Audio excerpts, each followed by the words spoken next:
छत्तीसगढ़ के तिल्दा नेवरा में माहेश्वरी समाज ने महेश नवमी पर भव्य शोभा यात्रा निकाली। शहर के गोपाल मंदिर से शुरू हुई ये यात्रा पूरी शहर में घूमी। बाद में गोपाल मंदिर में ही शोभा यात्रा का समापन हुआ।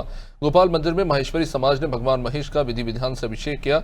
अभिषेक के बाद समाज के सभी सदस्य महेश भवन पहुंचे, जहां बाहर से आए अतिथियों और समाज के बुजुर्ग का शॉल श्रीफल भेंट कर सम्मान किया गया। कार्यक्रम के दौरान परीक्षाओं में 85% से अधिक अंक प्राप्त करने वाले समाज के मेधावी छात्र छात्राओं को सम्मानित किया गया।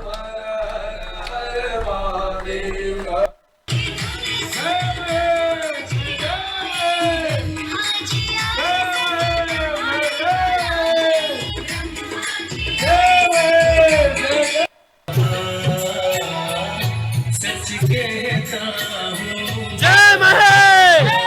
बाबा श्याम का दीवाना हो गया और बाबा ने कहने लगे